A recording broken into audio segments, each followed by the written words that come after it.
O sujeito que é capaz de desviar dinheiro ou de ser beneficiário, seja de propina por meio de sob a forma e reforma de imóveis, seja beneficiário de depósitos de operador, de desvio de dinheiro em gabinete e tal, essa pessoa já mostrou que ela é de má índole. O que acontece é que há ainda muita condescendência para a roubalheira, muita condescendência para esqueminhas, por parte de uma parcela significativa da população, que eu não creio que seja a maioria, que fique bem claro. Eu acho que a maioria precisa reagir a isso. Ela precisa mostrar que isso não é aceitável e que pessoas capazes disso, que são obviamente capazes de mentir, porque se você é capaz de roubar dinheiro, mentir para você é o quê? É uma coisa banal. E são esses políticos que estão aí, nessa frente ampla pela impunidade, que uniu todo mundo, tucanos, petistas, bolsonaristas, pessoal do Centrão. Então, tem muita gente de má índole atuando pela impunidade e a população brasileira precisa reagir contra esse pessoal. Mas a última eleição foi meio um recado da população em relação a isso, e aí parte dessa população percebeu que não adiantou nada, né? Que foi isso, o discurso era, vamos acabar com isso que está acontecendo, tal. A galera falou, estamos ok, é esse discurso que a gente quer. E aí a gente percebeu logo em seguida que não é isso, né? Que tudo está igual ou pior, né? O que aconteceu foi que a magnitude da roubalheira durante os governos do PT, ela foi muito grande e gerou uma rejeição conforme aquilo ia vindo à tona. Mas era uma safra de políticos muito amarrada ali no entorno petista e sem uma firmeza retórica que fosse contra toda aquela sujeira. Então você tinha outros candidatos em 2018 que eram contra a prisão do Lula, eram contra o impeachment da Dilma, ou eram eternamente, como é que eu vou dizer, molengos, né, covardes, né, frouxo. Condescendente. Frouxo, mas os candidatos tucanos que perderam para o petismo, eles foram muito frouxos ali no embate direto com a sujeira petista, porque a gente viu depois, até pelo avanço das investigações, que vários tucanos tinham telhado de vidro. E o Bolsonaro, naquele momento, ele deu o discurso forte, a retórica forte, que não se consolidou na prática. Exatamente. As atitudes não foram condizentes com aquele discurso. E a população foi votar sem saber que havia esquema no gabinete do Flávio Bolsonaro, né, operado pelo Fabrício Queiroz, que depositou R$89 mil para o Jair na conta da Michelle, na época em que estava coletando a remuneração, a maior parte da remuneração dos funcionários fantasmas não atuantes, né, no gabinete do Flávio Bolsonaro. Então, tudo isso veio à tona. Você veja que eu gosto até de tocar nesse ponto, que é importante, muita gente não entende, né? A imprensa revirou a vida da família Bolsonaro no período eleitoral, assim como revirou de outros candidatos que estavam ali na liderança. É normal acontecer num período de eleição, mas a imprensa tem ferramentas limitadas, quer dizer, tem coisas que só um Ministério Público independente, que só um Centro de Controle de Atividades Financeiras como o COAF podem fazer. Ou não podem, né? Porque agora eles dizem que foi tudo irregular e tal, não sei o quê, porque eles querem se safar, porque as provas são substanciais e então eles precisam encontrar ali filigranas processuais para tentar anular tudo, né? Como se o dinheiro não fosse desviado, etc. Então, só depois da eleição veio à tona o primeiro relatório do COAF, que agora o Flávio Bolsonaro quer anular, com a movimentação bancária atípica do Fabrício Queiroz, seu assessor do gabinete dele quando ele era deputado estadual. E aí veio a primeira mentira do Jair Bolsonaro, que ele disse que tinha sido depositado só R$40 mil na conta, quando apareceu ali a quantia de 24 mil, num período só pequeno analisado pelo COAF, na conta da Michelle, ele falou que eram 40, depois se mostrou que eram R$89 mil, mais do que o dobro. A partir dali, veio à tona um esquema que não apareceu durante a campanha. E como ele chegou ao poder, ele começou a usar o poder para tentar evitar qualquer responsabilização em relação à família dele. E aí vieram votações, vieram atitudes presidenciais completamente dissonantes em relação ao discurso de campanha. Então ele ajudou a sancionar vários itens de abrandamento da legislação penal.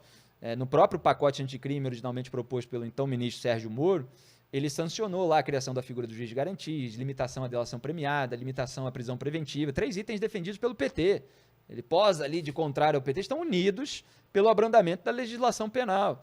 Aí veio interferência na Polícia Federal, semanas depois de que um inquérito da parte eleitoral sobre o Flávio Bolsonaro, porque são dois, avançou na superintendência da PF do Rio, ele já estava querendo trocar o chefe da superintendência, mas precisava passar pelo diretor-geral, porque não é atribuição direta do presidente da República, ele tinha dado carta branca ao Moro, mas aí ele desfaz isso quando vê que o bicho vai pegar para ele, e depois ele teve a reunião, né, com o general Augusto Heleno, chefe do GSI, o Gabinete de Segurança Institucional, o Alexandre Ramagem, diretor da ABIN, que ele queria colocar no comando da PF, mas não conseguiu, porque a nomeação foi suspensa pelo Alexandre de Moraes do STF, teve essa reunião com a defesa do Flávio Bolsonaro.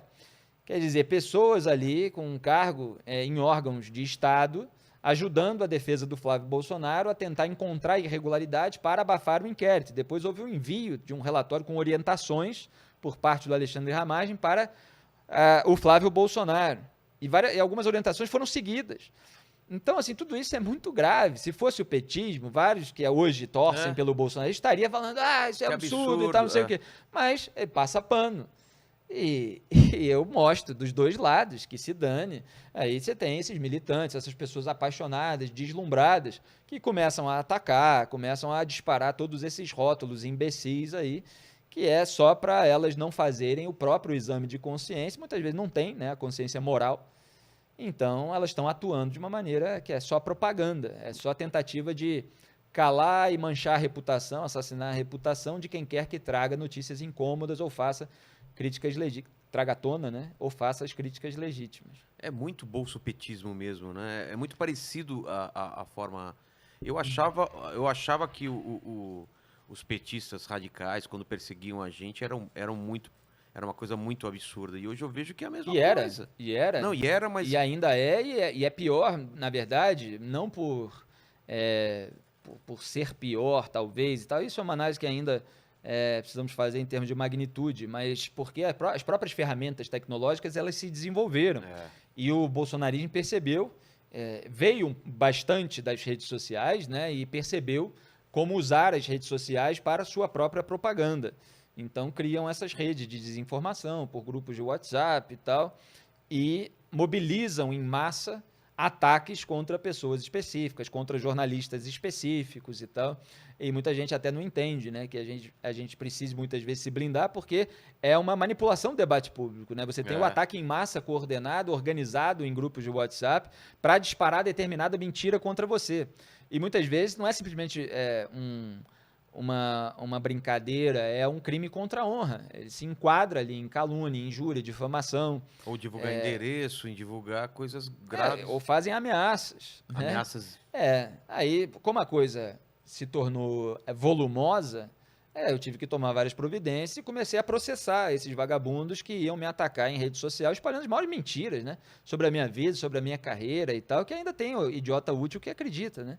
Então comecei a processar. O último que me ameaçou, acabou de ter uma decisão contra ele em primeira instância para pagar 15 mil reais.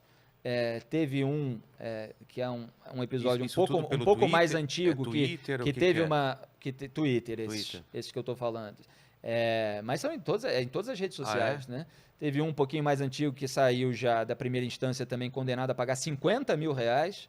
Isso tweet, hein? Caramba. Só o pessoal ter ideia. Para ter ideia da gravidade do que ele deve ter falado. Da gravidade. Tudo acusando coisas. E esse pessoal que acha que pode falar qualquer coisa, quando a gente dá print, pega link e tal, vai para o advogado vê aquilo que configura crime mesmo e processa. E é educativo, né? E consegue achar a pessoa mesmo que for fotinho de anime. Exatamente, existe em alguns casos, porque eles usam contas fakes, muitos e tal, você tem uma dificuldade para encontrar, mas a gente... Dá para chegar. Tenta chegar e quando chega, processa, porque é inaceitável que se cometa crime, né, contra as pessoas simplesmente porque elas estão exercendo seu trabalho de divulgar informações incômodas sobre o político de estimação delas. Então elas transformam essa raiva, esse ódio, numa questão pessoal com você, né? E você nem sabe da existência dessas pessoas, entende? Que tem um ódio mortal sobre você, porque você está falando sobre o político que ela ama de paixão, uma coisa assim completamente cafona, inclusive. Total. Né? provinciana, de você ter um amor pelo político, você atacar as outras pessoas que estão falando dele. Político é empregado do povo, pô. Tá aí para servir o povo, a gente tem que cobrar dele que ele faça a coisa certa. É uma coisa religiosa quase, né? Uma coisa de colocar no pedestal como se fosse um santo, cara, e não pode falar nada. Exatamente. E você entende que isso escalou de uma hora para outra ou veio acontecendo com o tempo?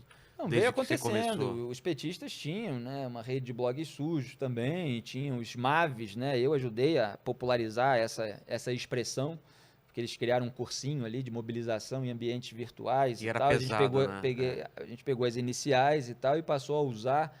Eu passei a usar para o militante específico, né? Então se tornou um MAV ali, né?